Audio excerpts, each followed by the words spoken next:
처음 뵙겠습니다. 저는 더 바이블 미니스트리를 섬기고 있는 이지웅 목사입니다. 창세기부터 요한계시록까지 성경 66권을 읽다 보면 성경에는 여러 주제들이 있다는 것을 쉽게 발견하게 됩니다.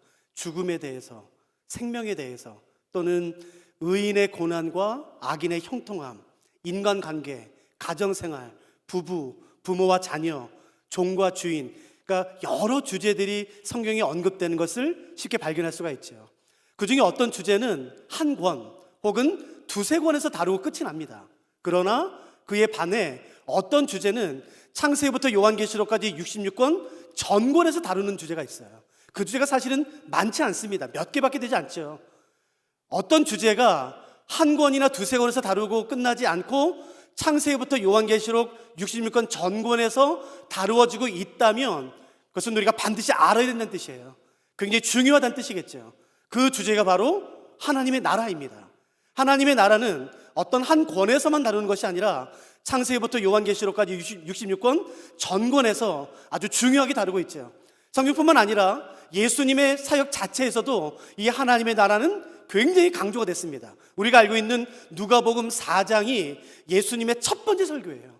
여러분, 첫 번째라는 것은 굉장히 의미가 있지 않겠습니까? 예수님의 첫 번째 설교가 누가복음 4장에 언급되어 있는데 그 첫 번째 설교의 주제가 하나님의 나라예요. 첫 번째 설교뿐만 아니라 마태, 마가, 누가, 요한 사복음서를 보시면 예수님께서 여러 다양한 장소에서 여러 사람들에게 하나님의 말씀을 설교하시는데 그 설교의 대부분의 주제 역시도 하나님의 나라예요. 설교뿐만 아니라 예수님은 대화를 나누세요. 가르치세요.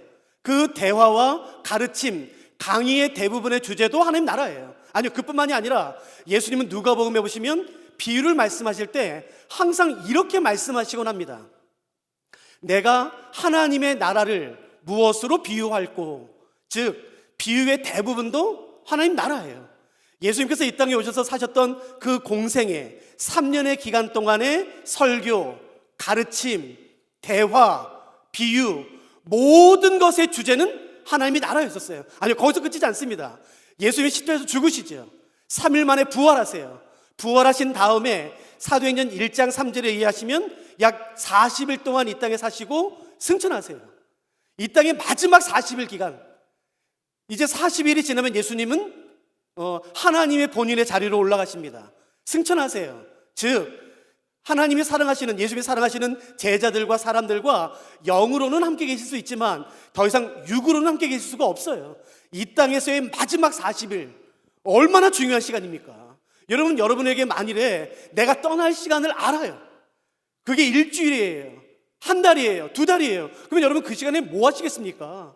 얼마나 중요한 사람들과 중요한 이야기를 나누면서 마무리하겠습니까? 예수님의 마지막 40일, 그 40일 기간 동안 예수님은 오직 제자들과만 시간을 보내세요. 그리고 제자들에게 오직 한 가지의 주제만을 가르치십니다. 뭐겠습니까? 하나님 나라예요. 그러니까 그만큼 하나님의 나라는 창세기부터 요한계시록까지 성경 전권에서 강조할 뿐만 아니라 예수님의 공생의 기간 동안의 대부분의 설교, 가르침, 대화, 비유의 주제였고 예수님께서 부활하시고 이 땅에서 마지막 사셨던 그 40일 기간 동안에도 가르치셨던 주제가 바로 하나님 나라예요. 그러니까 우리는 반드시 하나님의 나라가 도대체 뭘 의미하는지 알 필요가 있습니다. 예수님께서 하나님의 나라를 강조하신 이유는 두 가지예요. 첫째, 중요하기 때문이죠. 당연히 너무너무 중요하기 때문이에요. 근데 그것보다 더 중요한 게 있습니다. 예수님께서 하나님의 나라를 강조하신 이유는 당연히 중요하기 때문이기도 하지만 두 번째가 더 중요해요. 예수님께서 그렇게 강조하시고 반복하셨음에도 불구하고 여전히 사람들은 하나님의 나라에 대해서 오해를 했어요. 유대인뿐만 아니라 심지어 예수님의 제자들조차도 예수님의 수많은 설교를 직접 들었던, 비유를 직접 들었던, 기적을 직접 보았던 40일 기간 동안에 예수님과 직접 함께 보냈던 심지어 제자들조차도 하나님의 나라를 오해했어요. 근데 흥미로운 것은 뭐냐면은 그 당시 유대인과 제자들이 하나님 나라에 대해서 가졌던 그 오해를 동일하게 2022년 오늘 우리도 가지고 있습니다. 수많은 설교를 들었어요. 수많은 말씀을 읽었어요. 그런데도 불구하고 여전히 하나님 나라에 대해서 잘못 알고 있어요. 오해예요. 그렇기 때문에 예수님께서 하나님 나라에 대해서 어떻게 말씀하시는지 우리가 귀담아 집중해서 들어볼 필요가 있지요. 그럼 질문은 이것입니다. 그러면 예수님 당시 유대인들과 제자들이 가졌던 오해, 오늘날 우리도 가지고 있는 오해는 뭔가? 두 가지예요. 첫째, 하나님 나라는 하늘에 있다는 것이에요. 여기 있지 않고 하늘에 있다. 둘째는 뭐냐면은 죽어야지만 경험한다는 거예요. 야, 죽으면 다 끝나. 참아. 야, 예수님 오시면 다 끝나. 죽으면 다 끝나. 그러니까 견뎌. 이 깨물고 참어. 그게 마치 믿음인 줄 알아요. 아니요. 믿음은 그게 아닙니다. 하나님의 나라는 하늘에 있지 않아요. 죽어야지만 경험하는 것이 아니에요. 그럼 도대체 어디 있나?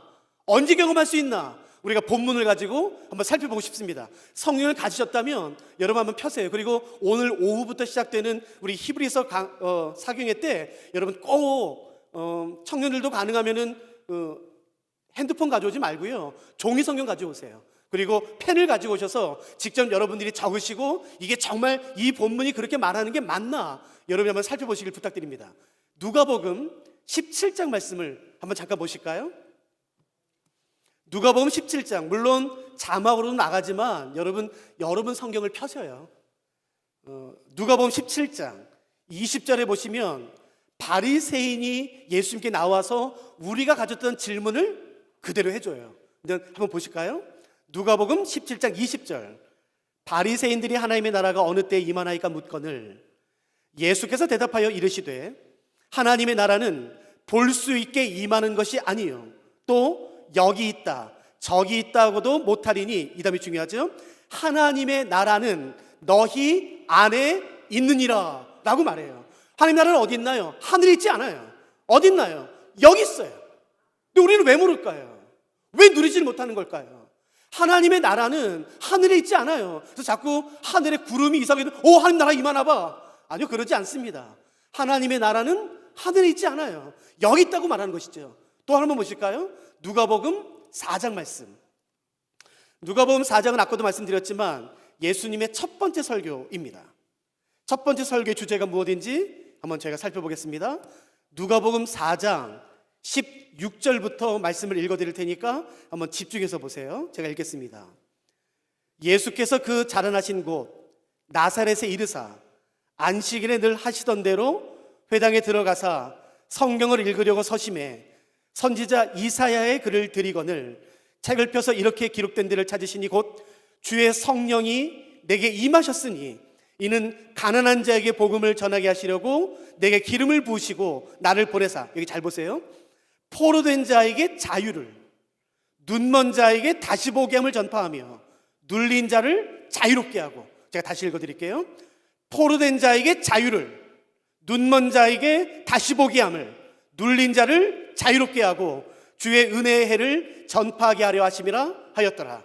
책을 덮어 그 맡은 자에게 주시고 앉으시니 회당에 있는 자들이 다 주목하여 보더라. 21절 말씀을 잘 보세요. 이에 예수께서 그들에게 말씀하시되 이 글이, 여기서 말하는 이 글은 포로된 자가 자유롭게 되는 것, 눈먼 자가 다시 보게 되는 것, 눌린 자가 자유롭게 되는 것이 바로 이 글이에요. 이 글이 오늘 너희 귀에 응하였느니라. 그럼 제가 질문하니까 한번 대답해 보세요. 포로된 자가 자유롭게 되는 날은 언젠가요? 내일인가요? 죽어서인가요? 10년 뒤인가요? 아니요. 여러분, 눈먼 자가 다시 보게 되는 때는요, 눌린 자가 자유롭게 되는 때는 언젠가요? 성경은 오늘이라고 말하는 것이에요. 지금이라고 말하는 것이에요. 하나님의 나라는 죽어야지만 경험하는 것이 아니라, 저 하늘에 있는 것이 아니라 지금 이곳에 있고 지금 내가 있는 곳에서 충분히 경험할 수 있다라고 예수님께서 말씀하시는 것이에요. 참 재밌죠? 예수님이 이 말씀을 수도 없이 반복해서 말씀하셨어요. 그러나 유대인들은 믿지 않았습니다. 심지어 제자들도 그런 게 어딨어, 세상 사는 거 다 똑같아, 힘들고 어려워, 그냥 죽으면 다 끝나, 견뎌, 참어. 여러분, 우리도 그러지 않습니까? 아니요. 하나님의 나라는 죽어야지만 경험하는 것이 아닌 것이에요. 그 소망과 그 기쁨과 평안과 그 승리와 환희는 죽어야지만 경험하는 것이 아니라 지금 내가 있는 이 곳에서 누리며 경험할 수 있다라고 예수님께서 반복해서 말씀하시는 것이에요. 그 고난 가운데 있다 할지라도 그 하나님의 나라가 임하는 순간 그 고난을 뚫고 일어날 만한 그 놀라운 승리와 그 기쁨이 나의 삶 속에 주어진다라고 성경이 말하는 것이죠. 에베소 1장 3절은 말합니다. 찬송하리로다. 하나님 곧 우리 주 예수 그리스도의 아버지께서 하늘에 속한 그리스도 안에서 하늘에 속한 모든 신령한 복을 우리에게 이미 주셨다라고 말하는 것이에요. 내가 이 땅에서 그리스도인으로서 하나님의 자녀로서 살 때 필요한 하늘에 속한 모든 신령한 복, 단 한 가지도 빠지지 않는 그 모든 신령한 복이 이미 그리스도 예수 안에서 나에게 주어졌다는 것이에요. 여러분, 이 진리를 깨닫기 시작한다면 기도가 달라집니다. 우리는 늘 복을 구해요. 내 문제의 원인은 복이 부족해서야 라고 생각하기 때문에 우리는 기도할 때마다 복을 구해요. 아니요.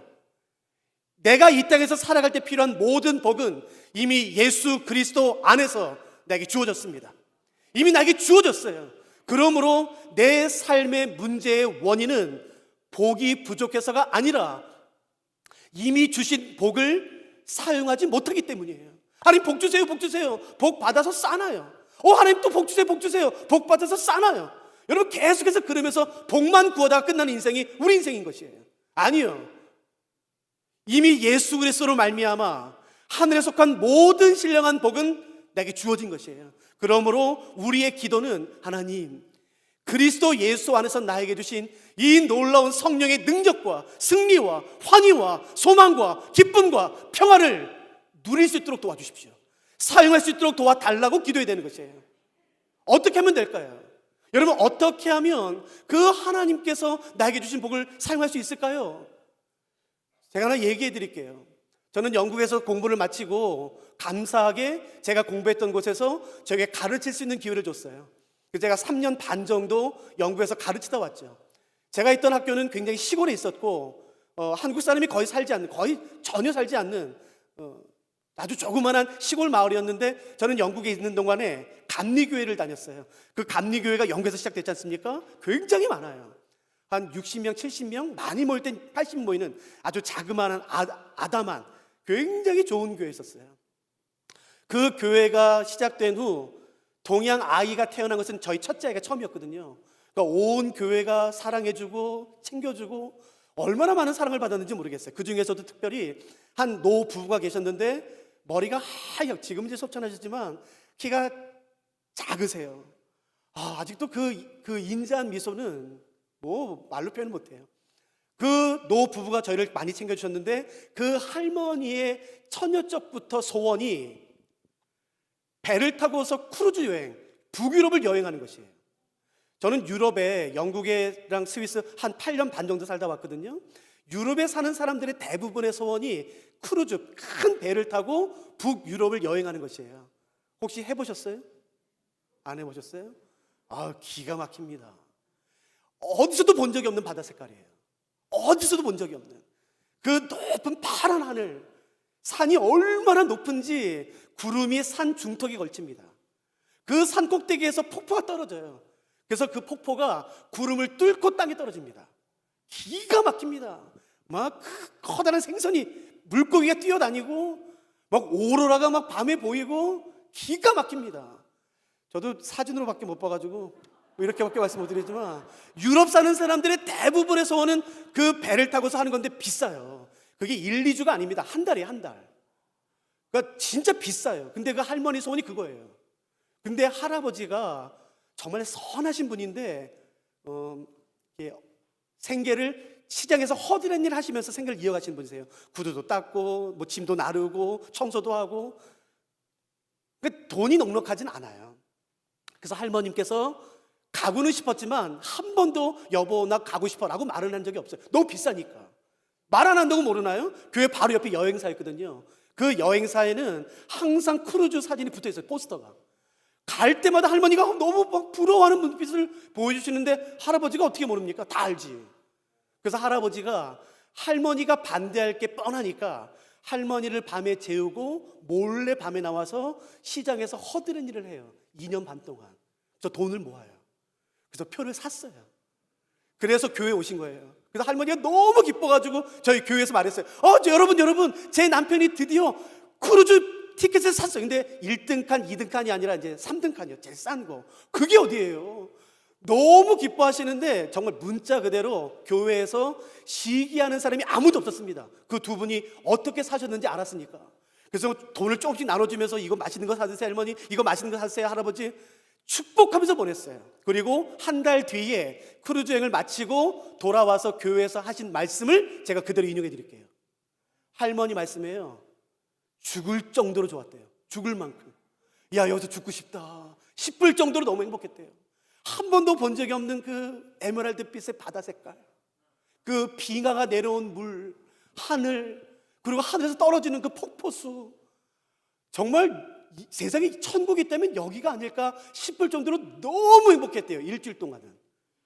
근데 가난하니까 바게트 빵 아시죠? 딱딱한 빵, 그걸 싸가지고 가셨어요. 근데 그게 한국 사람에게는 빵이지만 영국 사람에게는 주식이거든요. 그러니까 아무 문제 없어요.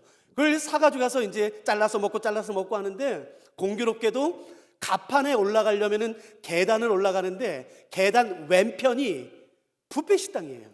근데 그 뷔페 식당이 우리 부산 영락교회 본당의 10배가 넘어요. 어마어마하게 큰. 올라가다가 뷔페 식당을 보면은 새벽에 갓 잡아 올린 생선이 막 회를 떠가지고 막 뜨는 거예요. 살아있는 생선. 그리고 막 그 스테이크 바로 먹으면 맛있는 그 생선, 그 스테이크 산에 진미가 쫙 깔려 있어요. 근데 할머니가 볼 때마다, 근데 그걸 어떻게 사달라고 그래요? 비싸요. 그러니까 할머니가 먹고는 싶은데 할아버지가 어떻게 돈을 모아서 이 티켓을 산지를 아시니까 사달라는 말을 못하는 거예요. 여러분, 말 안 한다고 할아버지가 모르겠습니까? 알지요. 어떻게 했을 것 같으세요? 할아버지가 또 할머니를 밤에 재우고 밤에 몰래 나와요. 가판에서 사정사정해서 청소하고 구두 닦고 돈을 또 모아요. 돈을 딱 모았더니 이제 내릴 시간이 3, 4일밖에 남지 않았어요. 이제 3주가 지났으니까요. 2주 동안 또 그 짓을 한 거예요, 할아버지가. 이제 내릴 시간이 3, 4일 됐어요. 제가 그대로 인용해 드릴게요. 할아버지가 돈을 들고 할머니 방에 손으로 문을 안 여셨답니다. 발로 빡! 여보, 옷 입어! 어머, 왜 그러세요? 저는 이미 옷을 입고 있는데 나와! 그래서 할머니 손을 잡고서 가판 위로 올라가는데 할머니께서 어머, 어디 가시는 거예요? 뭐 어디 가요? 다 알지. 모른 척. 그리고 문자 그대로 그 뷔페 식당의 문을요 손으로 안 여셨대요. 발로 빡! 그래서 소리 지르실 때 할아버지가 이거 얼마야? 이거 어른 2명 이거 얼마야? 이게 얼마야? 너무 기뻐지 막 소리 지르니까 종업원들이 와가지고 아이고 할아버지 저희가 무슨 잘못했습니까? 아니 그게 아니라 우리 2명 얼마야? 하도 소리 지르니까 매니저까지 뛰어왔대요. 얼굴이 붉어가지고요. 아유 할아버지 저희 종업원들이 무슨 실수했습니까? 왜 이렇게 노여하지 마세요. 아니 그게 아니라 이거 어른 2명 얼마야? 이거 얼마야? 하도 소리 지르니까 매니저가 얼굴이 확 변하면서 이렇게 말했대요. 할아버지 이거 다 티켓 값에 포함되어 있어요 그러더래요. 저는 그 말 듣는데요 머리를 막 만든 줄 알았어요. 잘 들어보세요. 나중에 이 땅에서의 모든 삶을 마치고 예수님 앞에 갔을 때에 이렇게 말씀하실 분이 많아요. 하나님, 예수님, 내가 이 땅에서 얼마나 힘들었는지 알아? 남편 잃고 아내 잃고 내 자식 먼저 보내고 고난 때문에 돈 때문에 관계 때문에 내가 얼마나 힘들었는지 알아? 하나님 내가 알아? 하나님 그러실 거예요. 알아. 그러니까 내가 이 땅에서 너가 하나님 나라를 경험할 수 있다고 말했잖냐. 하나님의 나라를 구하라고 말했잖냐. 땅을 치고 올 사람들이 많을 겁니다. 하나님이 아세요. 예수님이 아세요. 이 땅에서의 삶이 절대 쉽지 않습니다. 쉬우세요? 절대 쉽지 않아요. 나만 어려운 것 같죠? 아니요. 다 어렵습니다. 하나님 내가 얼마나 어려운 줄 알아? 그래서 예수님께서 말씀하세요. 제발 하나님의 나라를 구해라. 주님께서 가르쳐주신 기도 기억나세요? 하늘에 계신 우리 아버지 이름이 거룩히 여김 받으시며 그 다음에 뭐예요? 주의 나라가 임하옵시며 너희들은 다른 걸 구하지 마라. 다른 걸 구하지 마라. 여러분 아파트가 넓어지고 땅이 생기고 그것보다 훨씬 더 근본적인 기도는 하나님의 나라가 나의 삶에 임하는 것이에요. 나의 가정 가운데, 내 자녀 가운데, 내 남편 가운데, 아내 가운데, 질병 가운데 그 사람에게 하나님의 나라가 임하는 순간 포로된 자가 자유롭게 되며 눈먼 자가 다시 보게 되고 눌린 자, 여기서 말하는 눌린 자와 포로된 자는 단지 육신만을 의미하는 게 아니에요. 영적인 것, 정신적인 것, 육적인 것, 이 세 가지를 다 말하는 것입니다. 여러분 기독교는 관념적인 종교가 아닌 것이에요. 이론적인 종교가 아닌 것이에요. 지금까지 신앙생활하면서 단 한 번도 성령을 경험하지 못했다면, 하나님의 임재를 경험하지 못했다면 여러분 창피하게 여기십시오. 왠 줄 아세요? 하나님이 살아계세요. 하나님이 살아계신데 왜 우리가 경험하지 못합니까? 하나님의 나라가 내 문제 가운데 임하도록 해야 되는 것이에요.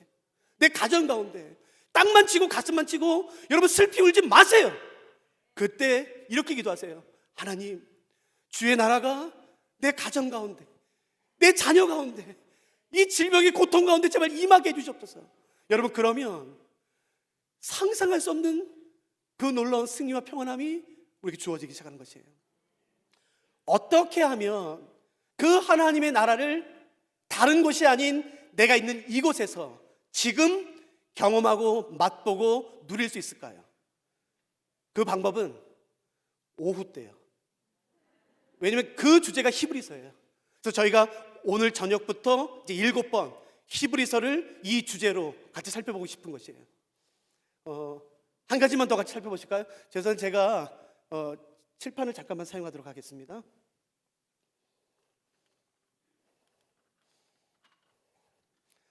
하나님의 나라와 관련돼서 기억할 때에 반드시 우리가 알아야 되는 것은 뭐냐면은 균형이에요. 보세요.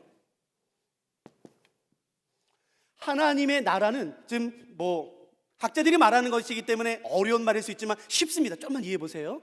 하나님 나라의 현재성이 있어요. 현재성이라는 것은 뭐냐면은 지금 경험할 수 있다는 것이에요.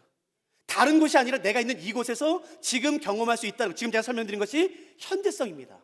그러나 하나님 나라에는 또 어떤 특성이 있냐면은 미래성이 있어요. 예수 그리스도의 오심으로 말미암아 이 땅에서 하나님 나라가 시작됐습니다. 그러나 아직 완성되질 않았어요. 아직. 그럼 언제 완성되나요? 예수 그리스도의 재림, 다시 오심으로 말미암아 하나님의 나라는 완성돼요. 그러니까 이미 시작되었고 아직 완성되질 않았죠. 그러므로 하나님 나라의 미래성을 반드시 기억하셔야 됩니다. 그러면은 목사님, 하나님 나라의 미래성은 도대체 뭔가요? 그걸 우리가 어떻게 해야 되나요? 쉽습니다. 가장 대표적인 비유가 겨자씨 비유예요. 저는 이 비유를 너무너무 좋아해요. 주일학교 때 우리가 얼마나 많이 들었습니까? 겨자씨는 모든 씨보다 가장 작은 씨로 돼 심겨져서 자라난 다음에는 새들이 와서 깃들일 정도의 나무가 돼요. 그 씨에 비하면 나무는요 수만 배입니다. 수만 배가 뭐예요? 수십만 배가 크죠. 도대체 이게 무슨 말일까요? 도대체 예수님께서 겨자씨 비유를 통해서 말씀하길 원하시는 것은 뭘까요? 쉽습니다. 혹시 오늘 2부 예배 오신 분들 가운데 아마 제가 믿기로는 대부분의 성도님들이 이미 하나님의 은혜를 경험하신 분이라고 저는 생각해요. 여러분, 기도할 때, 예배 드릴 때, 찬양할 때 하나님의 은혜가 임하면 너무 좋아요. 그 분노가 순식간에 사라집니다. 어떤 사람을 향한 미움, 증오, 죽이고 싶은 마음, 그 모든 마음들이 그냥 한순간에 눈 녹듯이 녹아요. 그리고 감당할 수 없는 벅찬 가슴, 눈물, 그런 하나님의 은혜가 임하죠. 저는 지난주에도 저희 간사들과 함께 저희 사무실에서 예배 드리는데 너무 좋았어요. 정말 뭐라고 말로 표현할 수 없을 정도로 좋았어요. 겨자씨 비유는 뭐냐면 이런 거예요. 하나님께서 우리 가운데 이렇게 말씀하신 거예요. 지웅아, 너 지금 예배 드린 거 좋니? 너 지금 네가 경험하는 하나님의 은혜, 하나님의 나라 좋아? 예, 너무너무 좋아요. 죽을 만큼 좋아요. 그러면 예수님 이렇게 말씀하세요. 그거 아무것도 아니야. 네가 지금 이 땅에서 경험하는 그 하나님 나라는 예수 그리스도의 오심으로 말미암아 완성될 하나님 나라에 비하면 그건 겨자씨 같은 거야. 여러분, 지금 우리가 경험하는 이 하나님 나라는요 상상할 수 없이 좋아요. 너무 좋아요. 그 평안함, 소망, 기쁨, 그 설레임, 능력 너무 좋아요. 그러나 지금 내가 경험하는 것은 겨자씨 같은 것이에요.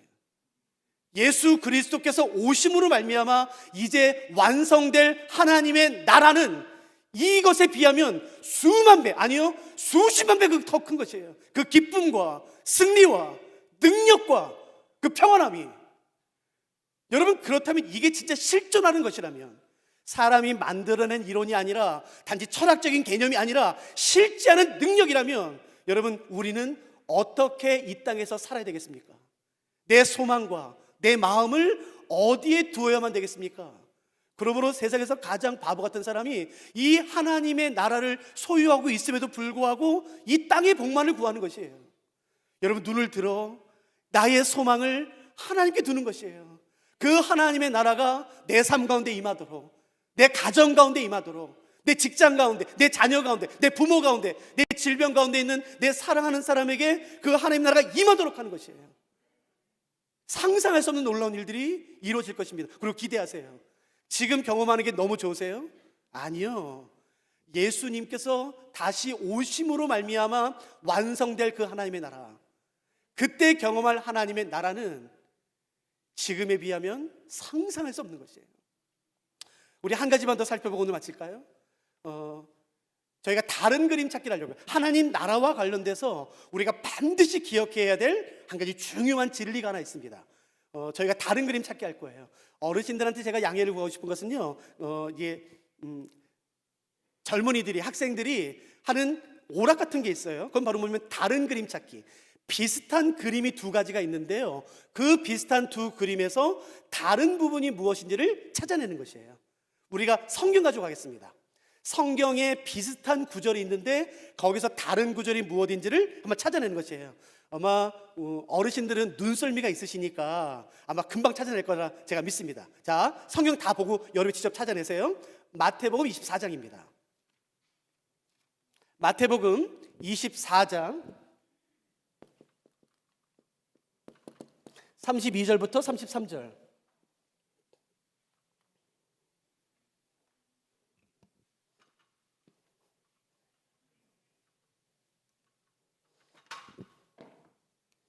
마태복음 24장 32절 33절 말씀 제가 읽어드릴 테니까 잘 보세요. 무화과 나무의 비유를 배우라. 그 가지가 연하여지고 잎사귀를 내면 여름이 가까운 줄을 아나니, 이와 같이 너희도 이 모든 일을 보거든 인자가 가까이 곧 문 앞에 이른 줄 알라. 여기서 말하는 인자는 누구를 지칭하는 걸까요? 예수님이죠. 인자, 사람의 아들은 예수님을 말하는 것이에요. 제가 마태복음 24장을 다시 한번 읽어드릴 테니까 잘 기억하세요. 이게 원형입니다. 무화과 나무의 비유를 배우라. 그 가지가 연하여지고 잎사귀를 내면 여름이 가까운 줄을 아나니, 이와 같이 너희도 이 모든 일을 보거든 인자가, 예수님이 가까이 곧 문 앞에 이른 줄 알라. 됐죠? 이 마태복음 24장의 이 구절이 마가복음에도 인용이 돼요. 뭐가 달라졌는지 여러분이 눈썰미로 찾아내시는 것이에요. 자, 되셨죠? 마태복음의 24장 32절 33절 이 두 구절이 마가복음에도 똑같이 인용됩니다. 뭐가 달라졌는지 우리 다른 그림 찾기 하겠습니다. 마가복음 13장 28, 29절이요.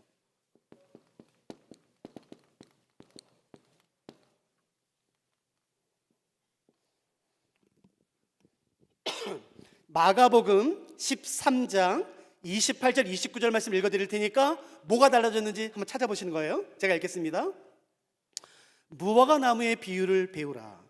그 가지가 연하여지고 잎사귀를 내면 여름이 가까운 줄 아나니, 이와 같이 너희가 이런 일이 일어나는 것을 보거든 인자가 가까이 곧 문 앞에 이른 줄 알라. 자, 달라진 게 있나요? 없나요? 달라진 거 없습니다. 똑같습니다. 그러니까 마태복음과 마가복음은 인자, 예수님 똑같아요. 그러나 이 구절이 누가복음에 인용됩니다. 근데 이때는 달라져요. 우리가 찾아야 될 것은 뭐냐면은 어떤 단어 대신에 어떤 단어가 쓰였는지를 여러분이 찾으시는 거예요. 자, 이제 저희가 하겠습니다. 마태복음, 마가복음은 똑같아요. 그런데 이 구절이 누가복음에 인용되면서 한 단어가 달라집니다. 어떤 단어가 어떤 단어로 바뀌어졌는지 찾으시는 겁니다. 누가복음 21장, 오늘 본문입니다. 누가복음 21장 29절부터 31절.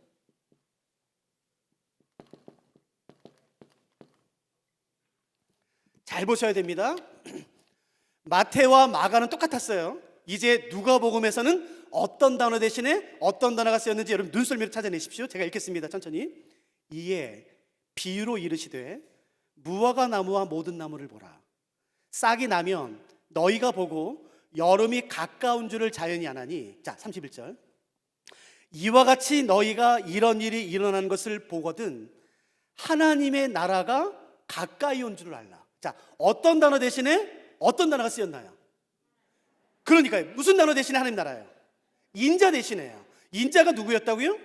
예수님이요. 그러므로 누가복음은 굉장히 특별합니다.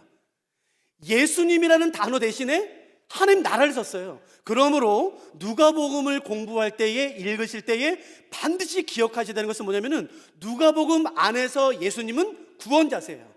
하나님의 아들이세요. 메시아, 그리스도세요. 한 가지 더 있습니다. 예수님 자신이 하나님 나라예요. 예수님 자신이 하나님 나라예요. 그러므로 이 본문 한번 기억나나 보세요. 예수님께서 사람들에게 다가가시면서 이렇게 말씀하세요. 회개해라, 천국이 가까이 왔다라고 말해요. 그러면 거기서 말하는 하나님 나라는 누구예요? 예수님 자신이에요. 예수님이 사람들에게 다가가시면서 말씀하세요. 회개해, 천국, 하나님 나라가 가까이 왔어. 그러므로 누가복음을 읽으실 때에 절대로 놓치면 안 되는 것은 예수님 자신이 하나님 나라예요. 여기까지 따라오셨죠? 자, 질문할 때가 대답해 보세요. 내가 예수를 그리스도로 믿음으로 말미암아 예수님을 영접하여 예수님이 내 안에 계시다면 하나님 나라는 어디 있나요? 그러니까요. 만일에 예수님이 이곳에 계시다면 하나님 나라는 어디 있나요? 여기 계신 거죠. 그러므로 내가 어디를 가든지 예수 그리스도와 동행한다면 그곳은 곧 어딘가요? 하나님 나라가 되는 거죠. 어느 상황이든지 간에 예배 시간만 하나님 나라를 경험하는 게 아니라 밤 12시가 됐든 낮 2시가 됐든 새벽 3시가 됐든 아무 상관없습니다. 시간이, 장소가, 상황이, 어떤 사람이 나에게 영향을 주지 못하는 것이에요. 왜요?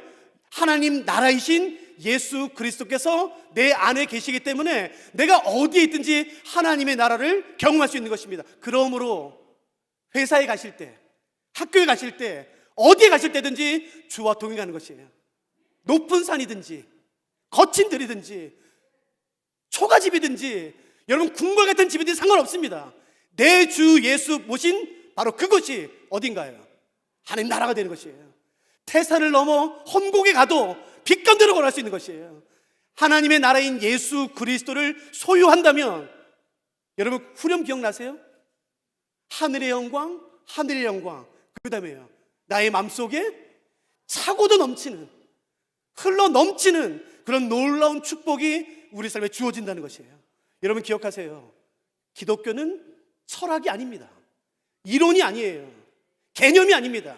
실존하는 것이며 살아계신 하나님을 경험하는 것이 바로 기독교인 것이에요. 우리가 함께 이 말씀을 살펴보고 싶습니다. 제가 기도하겠습니다. 하나님, 우리에게 하나님의 나라의 비밀을 이미 말씀해 주셔서 감사합니다. 우리에게 믿을 수 있는 믿음을 허락해 주시옵소서.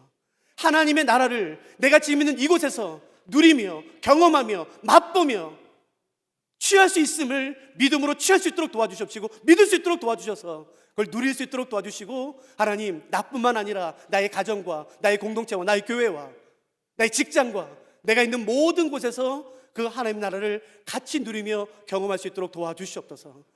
원치 않는 고난과 질병과 오해와 섭섭함과 거절과 버려짐과 수많은 아픔이 우리를 짓눌러 우리에게서 예수님을 향한 믿음을 뺏어가려고 할 때마다 하나님의 나라를 붙들므로 말미암아 그 고난을 뚫고 일어날 수 있도록 도와주셔서, 하나님 우리가 자살과 죽음을 묵상하는 것이 아니라 소망과 생명을 묵상하는 그리스도인이 될 수 있도록 도와주시옵소서.